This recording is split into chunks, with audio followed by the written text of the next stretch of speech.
welcome to You Make Sense. This podcast is a manual to understanding your human experience so that you can navigate the world with freedom, ease, empowerment, and create the life that you desire. Remember, you make sense, all parts, always. So in this episode, we're going to talk about how to begin actualizing the life that we want. And the number one most important thing to focus on when we're doing this is to begin understanding and befriending the system that is responsible either for our stuckness or our ability to live the life we're desiring. And that is our autonomic nervous system. I say this a lot, but it's the foundation of all healing. It's also the foundation of living a happy, joyful, fully congruent life. And when I say congruent, I simply mean a life that really is aligned with our deepest desires and where we feel called to. And I can tell you as somebody who tried for a very long time, a decade in my career alone, to will my way towards the life I wanted, that does not work. So if you're listening and you have tried to do that in your own life, or maybe you're doing that right now and you find that you're hitting up against this invisible wall, that's what I used to call the stuckness I experienced, that isn't because the life you want isn't for you. And it certainly isn't because it's not possible or because you aren't trying hard enough. It is likely because you have yet to befriend the system responsible for that stuckness, which again is our autonomic nervous system. So one way, and you've heard me say this in previous episodes, that I describe the autonomic nervous system is like a vehicle. And if you don't understand this vehicle that you inhabit, then it takes over on cruise control. And it's like you go in the back seat of the vehicle. Now, this autonomic nervous system, its number one job is to keep you safe and alive at all costs. So if it has to choose between you feeling fulfilled or you being safe, it will always 10 out of 10 times choose your safety because it loves you so much. And so see, this vehicle, it has different roads of life that it can take that are in front of us. And so we have the roads of safety that your nervous system distinguishes as safe. We have roads of familiarity, and then we have the roads that we deeply desire the most. So when I say roads of safety, those are roads that your nervous system has decided are going to have the least amount of threat or possibility of danger for you. Now, how is it deciding that? Well, inside of us, we've talked about this in previous episodes, we all have this internal database that has every lived experience you've ever had inside of it. And your nervous system has this thing called neuroception. It's simply a threat detector. And it's the one that's deciding what is safe for you or not in your life. So if we have things in that database that weren't safe in the past, it's going to want to avoid those things and go towards things that have higher levels of relative safety for us.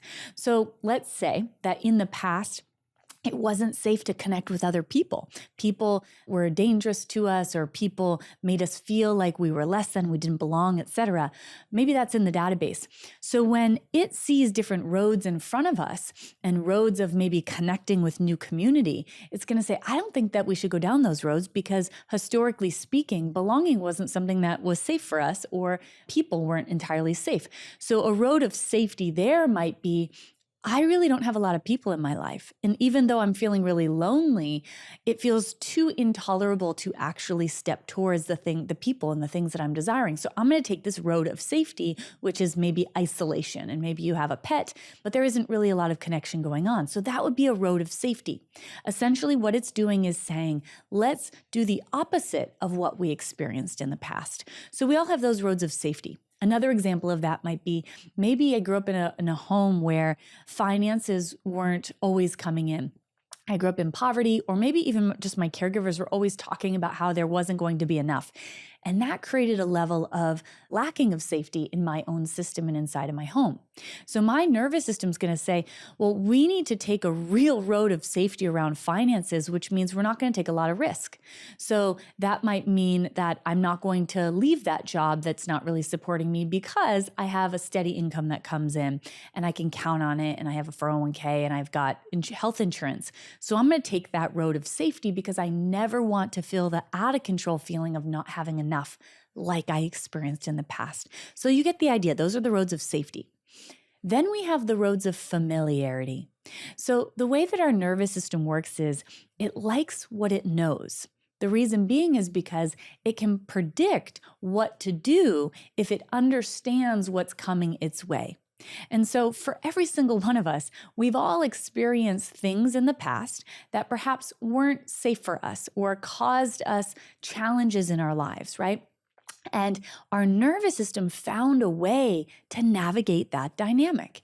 And so it said, although that wasn't comfortable, and maybe it was really even quite painful, I know the way to operate in that situation, which means I can ensure your survival inside of it.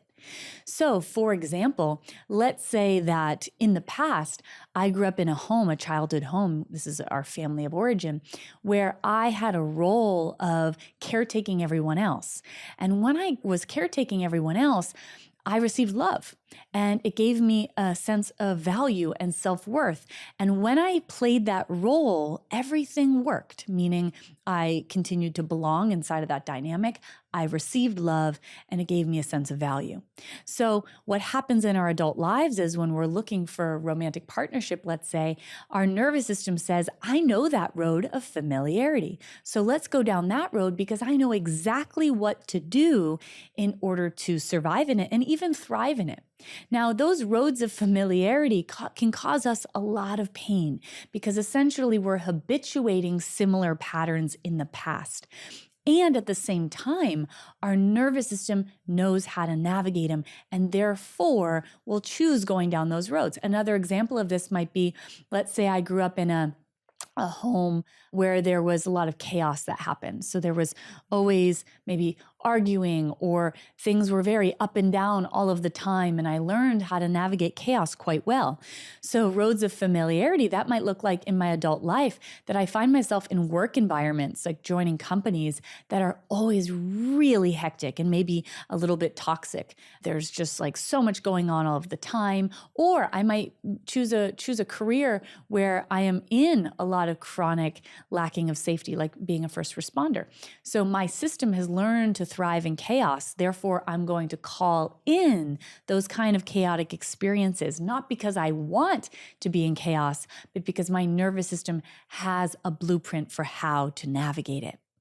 So then we have these last section of roads, and those are the roads of our deepest desires. And so here's the thing about the roads of our deepest desires.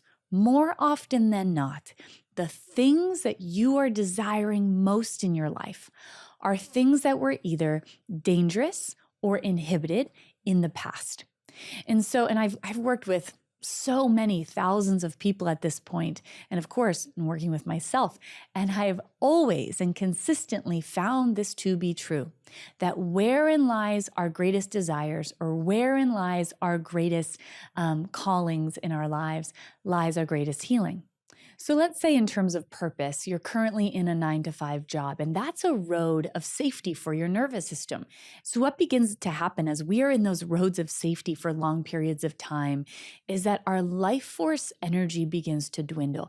Life force energy is our ability to feel deeply connected to self and world around us. It's our ability to experience awe, wonder, creativity, and really, truly full aliveness. Now, if we are not in congruency internally and externally, meaning what I feel inside is reflected externally in my life. If that's not happening, our life force energy begins to dwindle. And so what can happen in these roads of safety is that we start to feel like we're sleepwalking through life.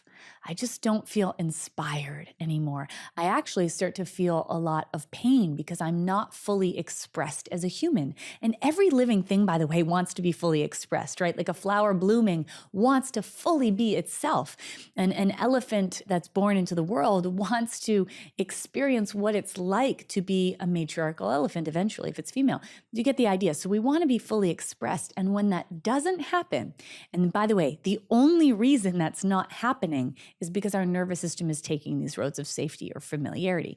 Anyway, we're in that 9-to-5 job and we start to just feel, people say this a lot, like I'm dead inside. I just don't feel inspired. I feel like I'm going through the motions. And then I use things to numb because it's so overwhelming. So I'm drinking a lot, or I'm using food to numb, or I'm distracting myself in a particular way. So all of that begins to happen, right? And let's say that road of desire, the roads of my deepest soul soul calling is to actually start a company, maybe of my own. And that might require me, let's say, like going back to school first before I start the company. So as I'm going to do that, go down this road of my deepest desires, that might require me to leave that 9-to-5 job, my nervous system is going to say, wait a second, I don't know if that's safe. Because now I have much less of a handle on things and I can't predict the future as much as I can when you're going down those roads of safety.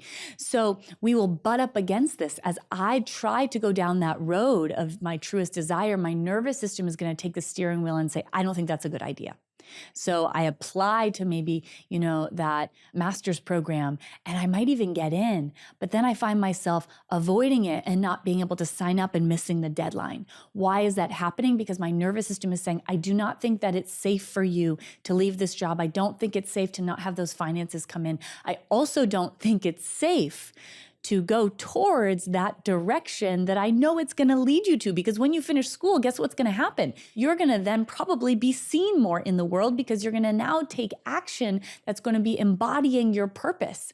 And that might mean, again, making mistakes. That might mean using your voice. And it certainly will require you to be seen. So as we go to try to take those roads of our deepest desire, our nervous system is going to stop us in our tracks in the form of avoidance, self-sabotage, and also resistance. Another example of this is I might really have a deep desire to go down a new road in terms of a romantic relationship. So we're really able to feel into that. I really want to have a partnership where that person is no longer avoidant or elusive, because maybe I have a pattern of choosing people who don't fully commit. Maybe they do that in a pretty big way, where they're not available at all. Or they're sort of wishy-washy, 1 foot in, 1 foot out, 1 foot in, 1 foot out. And I just don't want to be in that pattern anymore. And I really desire to have a partner who's steady like a rock and keeps showing up and is available for me. Remember, our nervous system's either like the roads of safety or the roads of familiarity. The roads of familiarity it likes because it knows how to navigate those situations, even if it feels like that's a landmine of sorts. It knows how to go around the landmines or how to navigate the experience. So guess what occurs? As I perhaps call in a partner whom is really steady and is not 1 foot in, 1 foot out, what can happen is your nervous system says, I don't know this road and I've never gone down it before. And I don't yet have the capacity to tolerate that kind of experience where I'm being seen this much because I'm used to being invisible. I'm also not used to tolerating someone who's consistently there. The MO that I have is that I mobilize through my sympathetic nervous system and an anxious attachment, and I become whatever they need me to be in order for them to love me, in order to get them to stay. That's what I know. This I don't know. And therefore, our nervous systems will be resistant to it and may even push it away. And so herein lies the struggle that so many of us experience. We are chronically and consistently going down those roads of safety or roads of familiarity. We might get really clear on the roads of our deepest desire, but I can tell you there is no amount of willing your way towards those roads or envision them in meditation or trying to manifest them that is going to work. The only thing that works is beginning to get into the driver's seat of your own nervous system, that vehicle inside of you. And from that place, we gently and slowly show our nervous systems, hey, these roads that we have never gone down before are actually safe. We're not going to go down that road at 80 miles an hour because your nervous system's going to say, absolutely not, we're going to get in a car crash. And it will put on the auto brake. You remember when Driver's Ed, where the teacher had a pedal in the passenger seat and they could put the brake on? It's like that. Your nervous system's going to take over and say, nope, we're not doing that. But if we drive nice and slowly with 2 hands on the wheel and we show our nervous system, hey, I know you don't think this is safe. I can assure you that it is, but I need to show you because our nervous systems don't take our word for it. They need actual data that which was either inhibited or dangerous is now safe for us. So another really important thing to understand is that our nervous systems don't just avoid things that were historically dangerous for us. They also avoid things that they don't yet know. And something that I don't think is talked about enough is that the good things that we desire in life have a energetic charge to them, meaning there's a quite a big embodied experience somatically of what it's like to experience them. For example, one of the deepest desires of human beings is to be deeply seen and known. It's a primary need that we all have. But for many of us, we came into the world and our caregivers, for whatever reason, were not able to do that for us. A lot of us had loving caregivers, and for some reason, they didn't realize that we are our own unique being.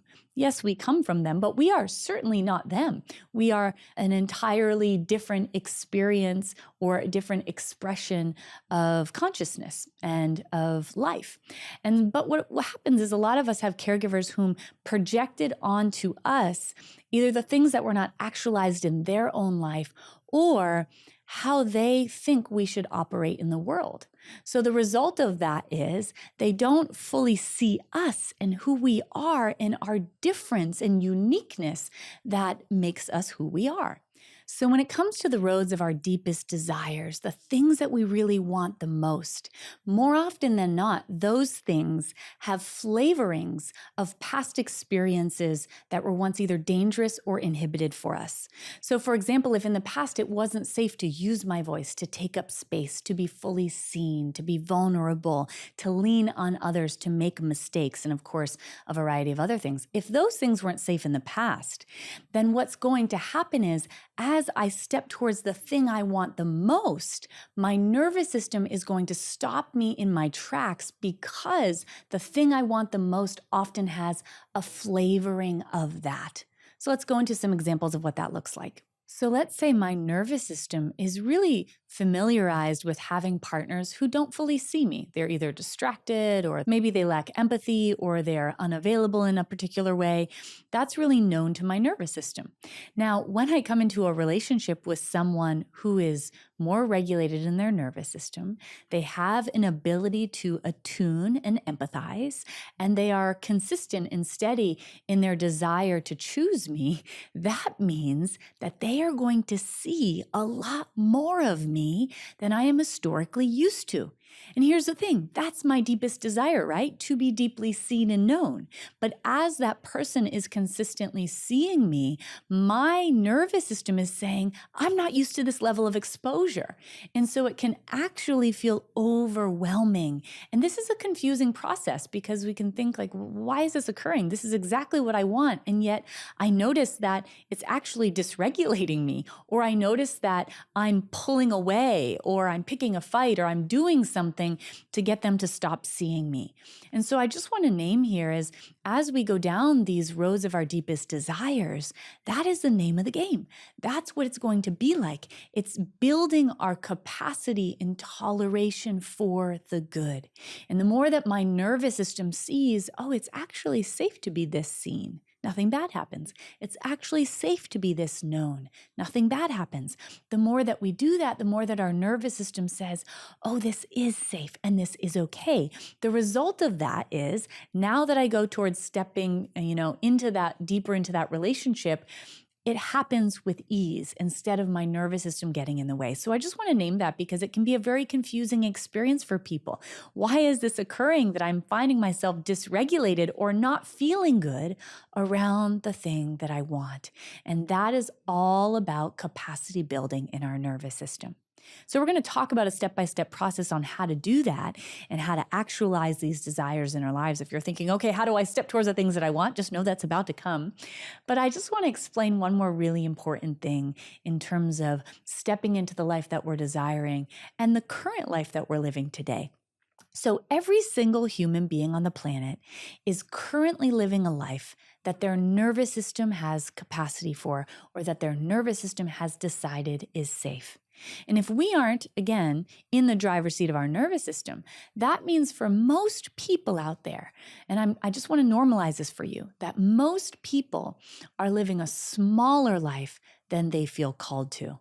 For me, I used to call this a beautiful prism. that I was trapped inside of. For a long time, the prison was not beautiful. It was a dark and scary place. And through a lot of healing, all of a sudden it's like I, reconstructed what this prison looked like. And now it was this incredibly beautiful house that was decorated exactly as I liked it. And it even had some animals in it.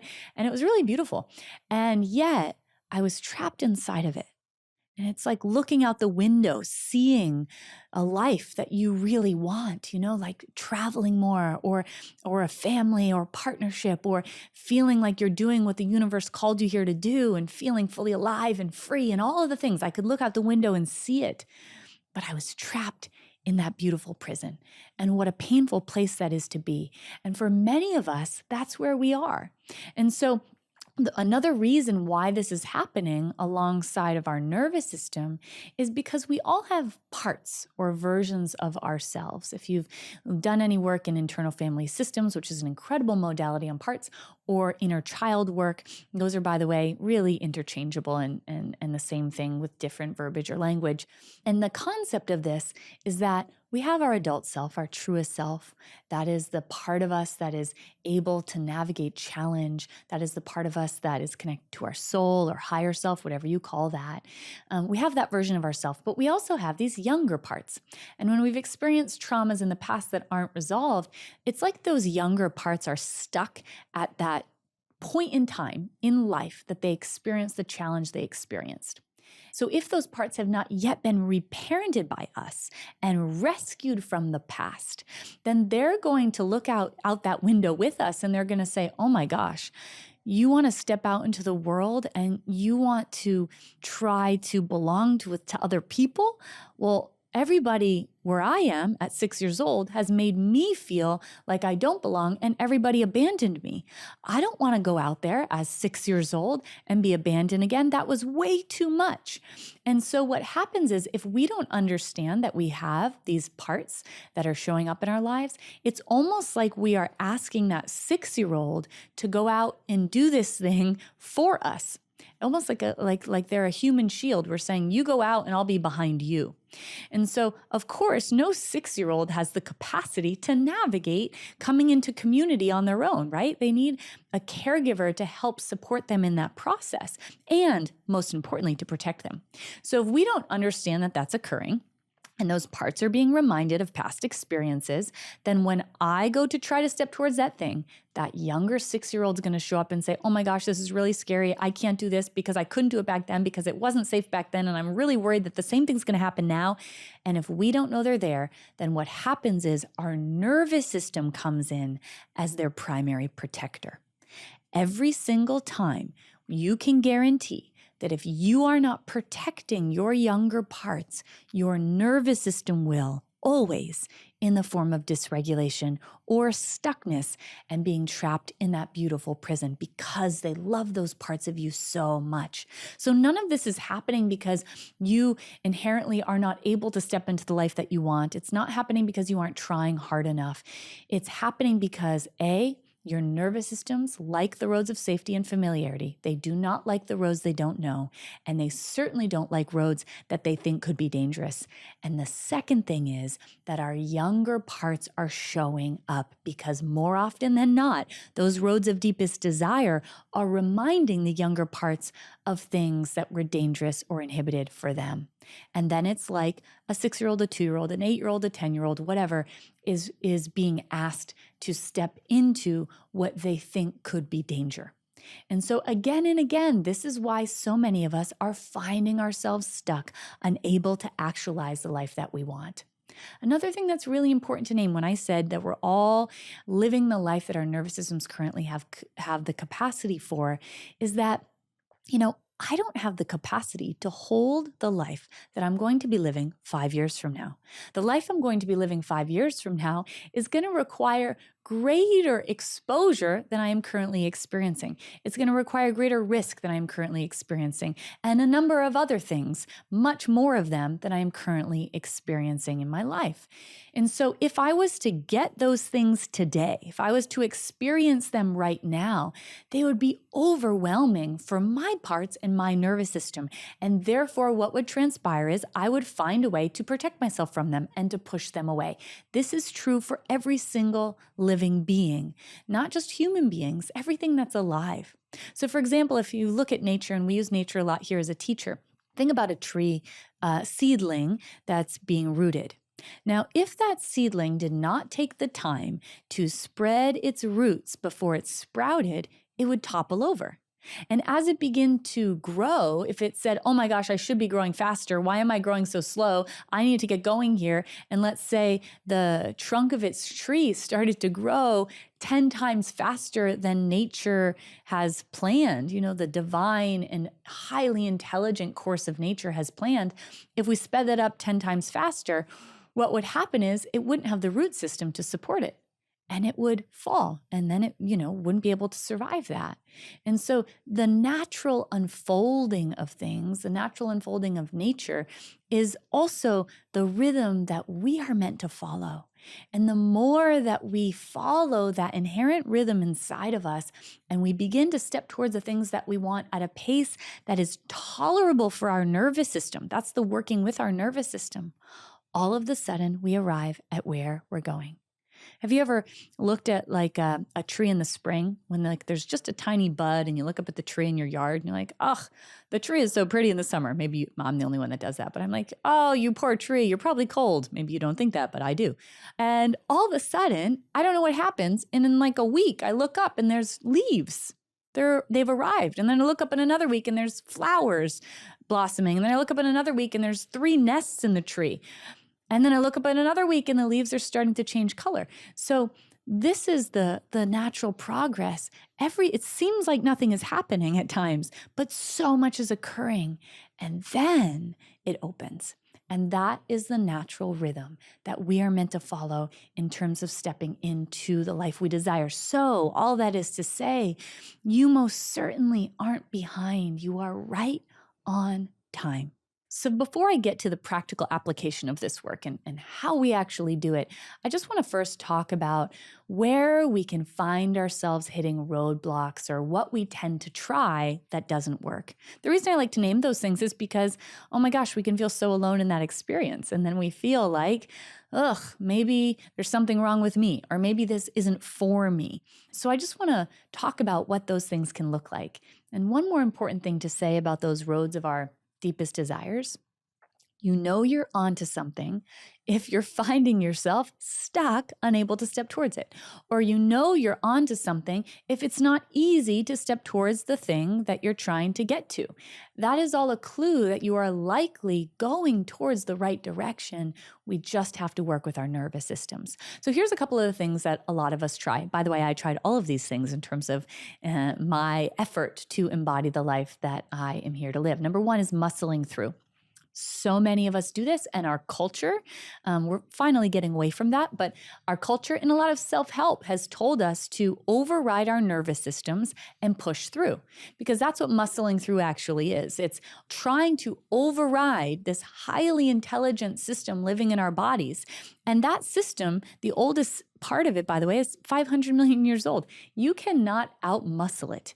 It loves you too much to allow you to step towards something that it does not yet know is safe. So when we try to muscle through, I am not listening to my nervous system that's trying to talk to me and saying at first it talks to me kind of, low key, and it says, hey, I don't think that's safe. And if I'm not listening to that and I try to push through more, it's going to get louder and louder and louder until it stops me in my tracks. And that's an exhausting battle. I did that in so many areas of my life. Like in my purpose, for example, I tried to muscle through, and I would literally punish myself and force myself to sit at a computer like 8 hours a day trying to start my company. And I would have like 15 tabs open and like, where do you start with? And do I need to hire somebody? And I don't know how I'm going to hire someone because I don't have income coming in. And do I start with a website? I don't know how to create a website. Do I do that? Should I take another course? Like just in this incredible overwhelm trying to push through. And what my nervous system would do is say, absolutely not. No way. That's too much exposure. And it would stop me in my tracks in the form of something called my state of freeze, where I had all this energy inside. I have to. And then I feel like I couldn't, but I have to, but I can't, but I have to, but I can't, but I have to, but I can't. And I would have anxiety, but then I would feel blank and I couldn't think. And I would punish myself and make myself sit in that chair. I did that literally everybody for like years. And what I can tell you is there is no amount of muscling through that's going to work. All that it does is it leaves you in an internal war with your nervous system, and it will lead you rather to incredible exhaustion and eventually burnout from that place. So muscling through, that does not work. That is an experience of overriding our nervous system. And what we have to do is actually work with this system instead of trying to push through. Another thing that we can tend to do is set unobtainable goals. Really common that we do this. So we think about a place that we want to be in our lives, and we say, okay, in the next 3 months, that's my goal. But I'm approaching that all from a cognitive place, meaning from my thinking brain. And maybe that's a nice idea that, yeah, I would really like to leave my job in 3 months and start that business. That's the goal, 3 months from now. But I also have 2 kids at home, and I'm the primary breadwinner, and we don't have a lot of savings. But I'm going to leave the job in 3 months because I need to get going on my purpose. So here's the thing. That is likely a step that is beyond what your nervous system thinks is safe for you. Because your nervous system is going to look at all those data points and say, okay, if you leave your job and you have kids at home and you are the primary breadwinner, what's going to happen? We might not have financial income that's going to be able to support us to be okay. And then it even looks to that database and it says, and based on my past experience, I had caregivers who said, who were afraid and said, you have to take the safe route because that other stuff doesn't work out. Or maybe they talked about finances not working out. So for all of those reasons, my nervous system's going to say, no way, that's way too fast. And so what happens is, remember, your nervous system is stronger than you. So you try to get towards that goal and your nervous system is going to get louder in the form of dysregulation. It's going to say, nope, absolutely not, absolutely not, absolutely not. If we don't listen, that absolutely not eventually becomes self-sabotage. So setting unobtainable goals sets us up for our stuckness. And then secondarily speaking, it sets us up for internalizing that and feeling like something's wrong with us or creating a hopelessness. So that's something that so many of us do. I've done that so many times in my life. I've shared this in other episodes, but I did that around writing a book. I thought to myself, like, I'll do this. It's the first time I'm ever doing it. I'll do it in 6 months. I actually thought I would do it in 5 months, which is such an unattainable goal. I have never done this before. That is way more exposure than my nervous system was currently acquainted with. And then what transpires is if you try to push in that sequence of time, you're just going to exacerbate the dysregulation, which is, of course, what happened to me, what I experienced.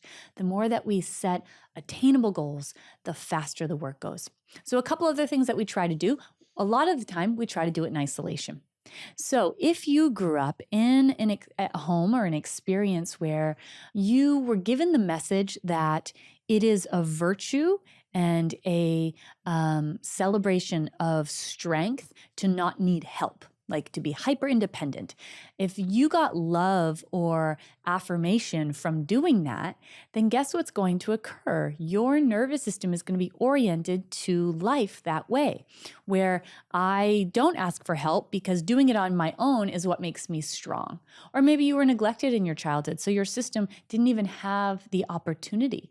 So what happens is, as we are going to step towards this really challenging thing, because by the way, going down those roads of your deepest desires is one of the most challenging things you can do in your life. That's why most human beings are not living the life that they feel fully called to, because this is so incredibly hard. It takes a lot of work to do this. So if I am, doing one of the most challenging things that we can do, which is to regulate our nervous systems and to step into the life that we want, if I'm trying to do that in isolation, I am going to make everything harder. Because human beings are social creatures. We need other living beings to support us in order for our nervous systems to come into regulation. And having safe connection makes us feel safe inside. So the more that we can come into dynamics or communities where not only the people are safe, they're consistent and available for us, and they wholly and completely believe in the desires of our soul, not only for us, but with us. When we have that, it changes everything.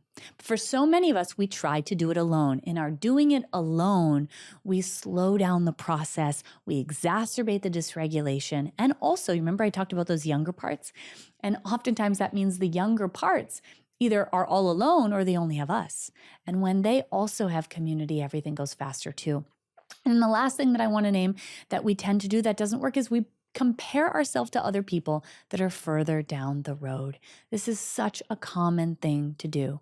So I want to use nature as our teacher in terms of this dynamic too. So imagine that there's this like big, giant, beautiful sequoia tree, and next to it, there is a seedling, which is a sequoia tree. It is meant to be a sequoia tree. It is going to be a sequoia tree. It already is a sequoia tree. It's just not a fully matured one yet. Maybe it's 5 years old versus we've got a 1,000-year-old tree next to it. That 5-year-old sequoia tree is not consistently looking to the 1,000-year-old tree and saying, oh my gosh, you're so much better than me. I can't believe I'm not where you are. I must really suck, or there must be something wrong with me. And it also doesn't say, maybe I won't become my own version of that. It knows like it knows like it knows. It already is the 1,000-year-old sequoia tree. And it also knows I have something that 1,000-year sequoia tree doesn't have yet. I can still move more freely in the wind. I'm closer to the earth. I can see what's going on down here and feel the vibration of it more fully. All the other benefits that it has, that it's not going to have forever.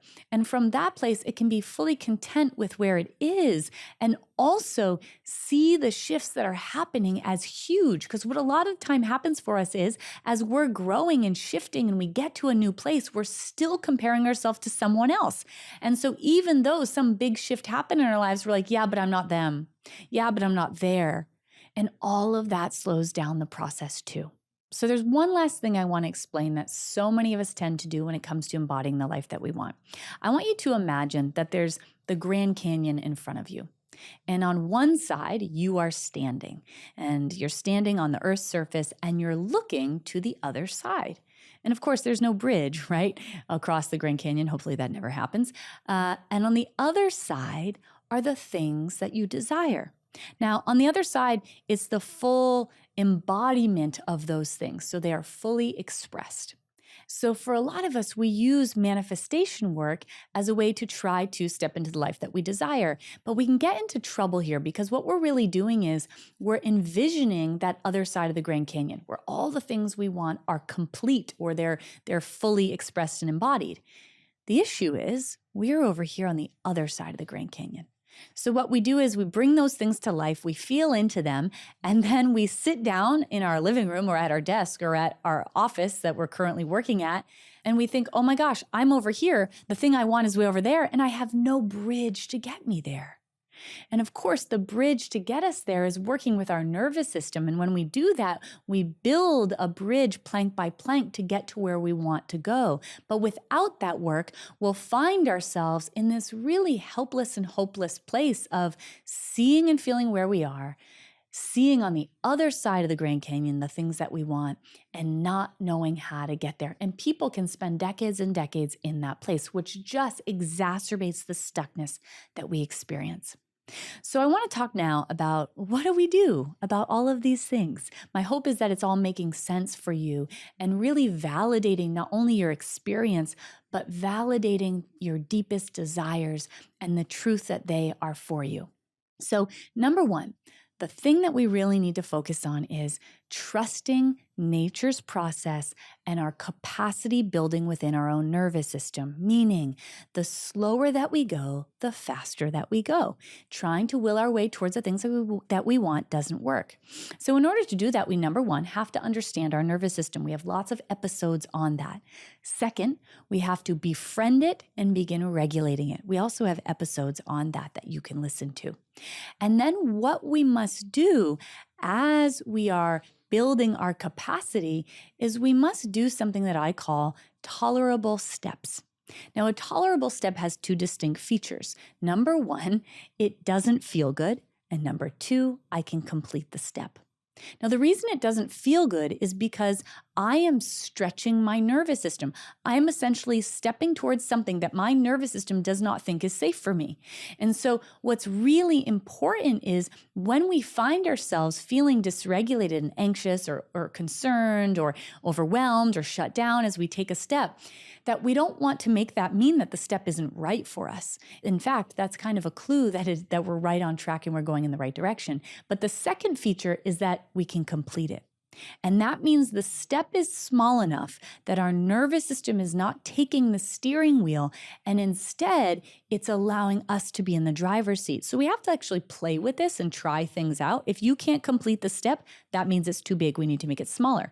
And it is these incremental small steps that lead us to the life that we're desiring. We live in a culture where we just see the end result of a lot of people's experiences. And from that place, we can think, well, we should just be able to leap there. No, every single person, myself included, the only way that I've gotten anywhere that I'm going is through these incremental, tolerable steps again and again and again. Every time you take a tolerable step, it shows your nervous system that which was dangerous or inhibited is actually safe for us. And as we're doing this, we're also stretching our nervous system, not stressing it. That's really important. If you take a step that's too big, you're going to stress your nervous system and it's going to take over on cruise control and stop you in your tracks. So those tolerable steps are absolutely vital. Another thing is coming into safe community and connection. If you want to go faster, the way to do that is by being in safe community with others who see you fully, understand you, and support and believe wholly in your deepest desires. And of course, we can do that in our friendships. We can do that inside of group programs. That's one of the reasons that I have group programs, is because it creates like an incubator. It creates the conditions necessary for that to happen. Two other things. One is we must anchor in our adult self in order to take the steps forward that we want in our lives. So much of the time as we go to take a step forward, a younger part shows up and says, oh my gosh, this is so scary. I don't think we can do this. And if we aren't aware of that, our nervous system will stop us in the form of dysregulation, avoidance, self-sabotage, and a variety of other things. So it is paramount that we understand our parts. We have episodes on that too. We get into the driver's seat of our experience, and it's adult us that takes the steering wheel and takes the step forward. We have to protect those younger parts. And part of parenting them is not only being soft and loving, but also being a ferocious protector. So we must do that. And again, we have many episodes on parts where you can learn more about that. And then lastly, it's really important that we begin honoring our no.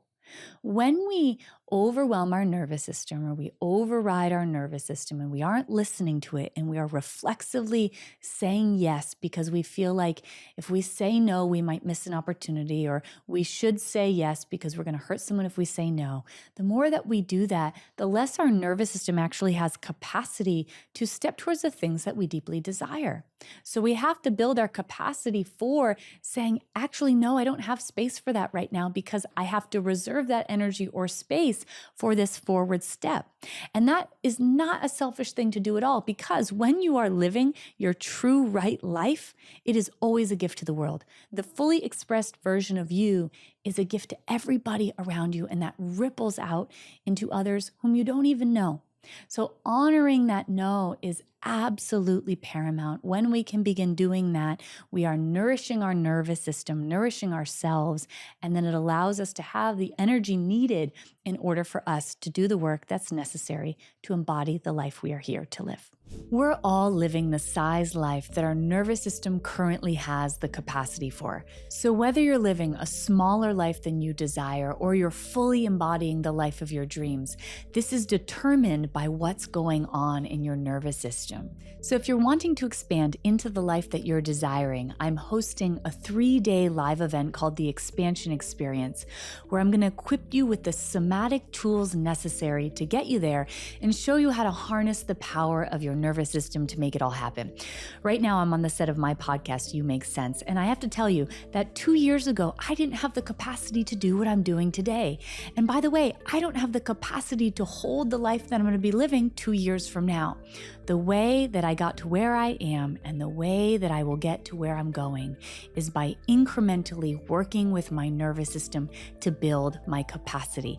And exactly what I've done in my own life, I'm going to show you how to do in yours so you can live the life you are here to live. So if you're feeling stuck in your life, or perhaps again and again, no matter how hard you try or effort, you keep hitting up against this invisible wall, I want you to know that invisible wall actually has a name, and it's called your autonomic nervous system.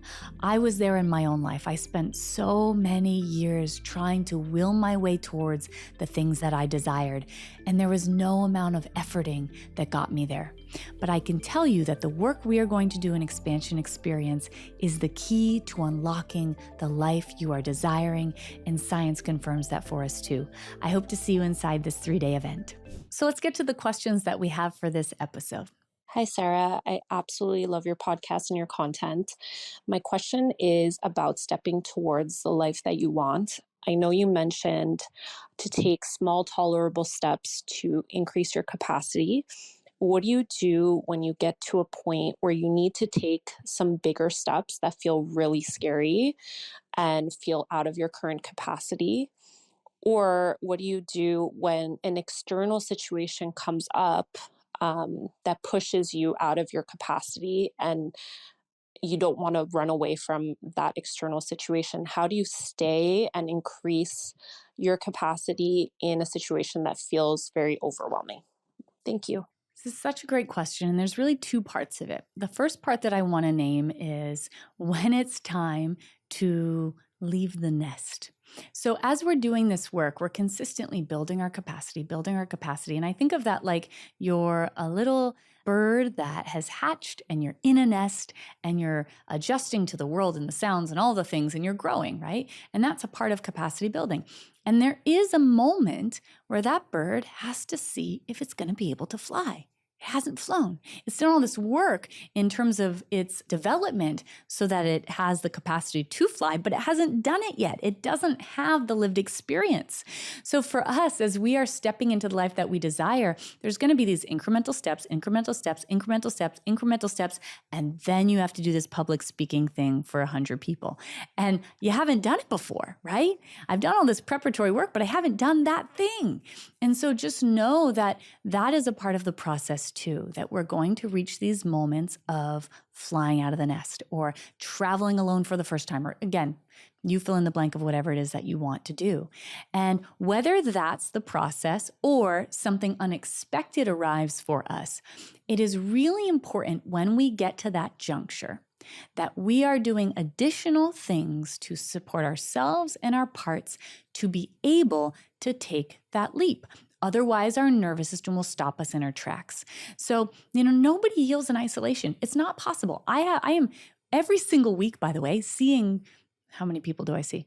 2 to 3 people a week that I work with to support me as I continue to jump out of nests and take bigger steps in my life. And you don't have to be doing that much, but I just want to let you behind the curtain here that that's what I'm doing in order to support me for those bigger steps. And so a couple of really important things to lean on. Number 1, we have to come into safe connection and community.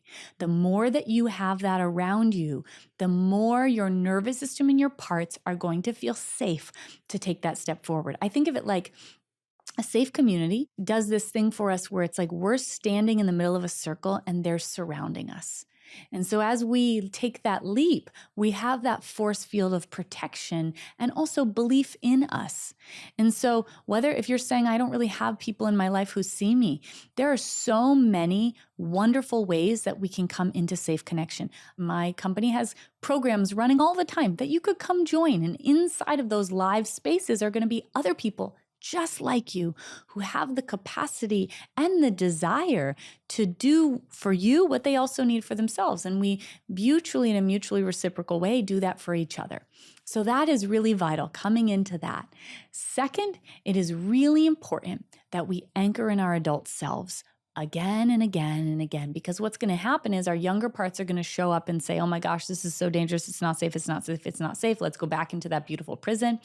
The more you're anchored in adult you, the more you will be able to take those steps. And listen to some of the episodes I have on parts work.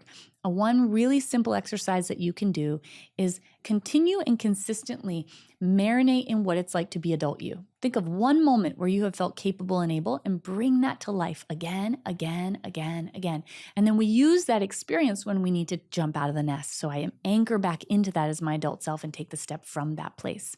You can also bring in, either literally or in your imagination, people in your life who have been safe to you or have seen you fully. And it doesn't even need to be people that you know. Like I talk a lot on this podcast about Mr. Rogers saving my life in a pretty profound way. I used to use him all the time. Your spiritual practice, bring that in. And all of these things are what will allow you to take those bigger steps. So let's go to the next question we have today. Hi, Sarah and Rachel and the entire team. It's Hannah. I've had a Sarah moment in therapy this week where my therapist was like, Hannah, why are you not dating? And this comes after months and months of debating how I need to be alone a lot these days, but also miss deep connection. But I'm also just so uncomfortable going on dates. So I'm trying to do tolerable steps like joining a book club. And I know or hope that I'm on the right track and things just take time. But a question my therapist also asked was how we can make this waiting more tolerable. And I also had no answer to this. Do you have any idea? I appreciate to hear your thoughts. Greetings from Vienna. This is such a wonderful question, and it's something that so many of us butt up against. Remember, the things we desire most in life are going to be things that remind our nervous system of historically unsafe experiences or things that were inhibited. And so this goes back to, just like I answered in the last question, the jumping out of the nest, right? To begin dating, to actually go on the date, that's like the jumping out of the nest, right? And there is not going to be a day where it's not scary. I really want to name that. And I want to normalize this for anybody whom, relationships in the past weren't safe. Maybe your past relationship was not a safe one. Your nervous system's going to say, don't do that, don't do that, don't do that.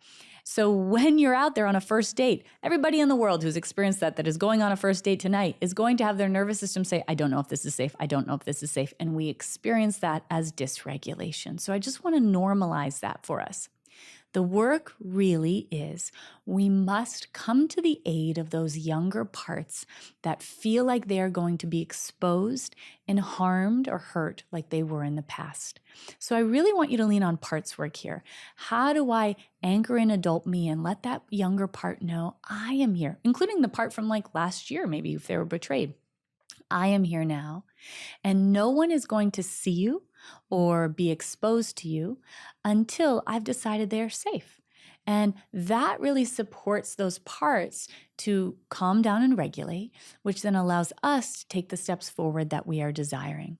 Something that I've talked about my own dating experience here on this podcast, and I know this, and this person I think likely listened to them, is why they're saying the question the way that they did, is that I know this process myself personally. And what we want to do along with parenting those parts is, secondarily speaking, we want to really ventrally bookend, which means before you go on a date or a second date or third date or whatever, really anchoring into the highest experiences of safety and regulation that you can. For me, that would mean I might FaceTime a friend before, somebody who really registers as safe for me. And my nervous system and my parts are reminded, oh, there's somebody here who sees me. There's somebody here who is available for me. There's someone who believes in me. There's someone who sees me, all the things. And that created more regulation, which made the flying out of the nest more tolerable. And it doesn't mean that it felt great, but it was tolerable so that we could complete it. And the more that we do this, the more our nervous system sees, oh, this is actually safe. But I just want to normalize. You go out into the world and it seems like everybody's so relaxed and regulated. No, everyone's so good at masking. So remembering I'm not alone in this is a really important part of the process too. Let's get to the last question we have for this episode. My question is, when you are trying to bridge the gap between where you are currently and where you want to be, and you're trying the modalities that have worked for you in the past but aren't currently working, what might the problem be? I understand the basics of the nervous system, the ladder, polyvagal theory, navigation of that, but why does it feel so challenging to bridge that gap and what might be missing when you're seeking to bridge the gap. Further, intellectually, why do we know what we need to do? But physically, somatically, we are unable to execute on what we intellectually know. So this is a common thing that so many of us get into. We are really clear on what we want, and we also intellectually know how to get there, or we know a route to get there. The issue is that the protective system responsible for either your ability to get there or the experience of being stuck, which is your autonomic nervous system, is subcortical, which means it's not connected to your prefrontal cortex or thinking brain. And that means that as you try to rationalize your way towards something, your nervous system literally can't hear you. It has no idea what you're saying whatsoever. You're not speaking its language.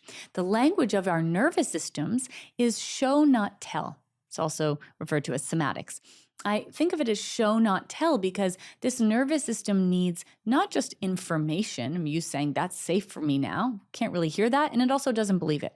It needs data points. So the more that we collect disconfirming experiences, which is simply an experience of the thing that was once dangerous is actually safe, and we collect these incrementally through tolerable steps, the more my nervous system says, oh, maybe that thing is safe. So that is a really important part of the process. Another thing that I find is missing a lot when it comes to stepping into the life that we desire is doing somatic parts work. It really is imperative in terms of stepping into the life that we desire, because what's going to happen is the things you want the most are going to remember I said it reminds your nervous system of things that were dangerous in the past. And when that happens, it's as if that younger part at whatever numeric age they were at gets reactivated in our embodied experience. And so it's as if we're asking that young self to try to actualize the life that we're desiring. They cannot. And nor would it be safe for a 6-year-old to go on a date, right? Or to travel the world alone, or to leave a job. It's not even safe for them to have a job. So my point is, if we're finding ourselves stuck, it's usually because those younger parts and the protective parts are running the show. The more that we work with those parts and actually protect them in a way that nobody else did, and hear them and see them in the way that no one else did, and take the driver's seat, it's like they go in the back seat and now I'm driving. And because of that, they feel a sense of safety. And wherever we are, there is safety for them. So if that means like I'm going to travel more in the world, or I'm going to start this company, as long as we're there, they're safe. And just as if we had our own children, right? As long as we're there, they are safe. And so that work is really important in terms of embodying the life that we desire. So I just want everybody to know listening, the desires of your soul are for you, and it is your healing, specifically working with your nervous system and your parts, that get you there.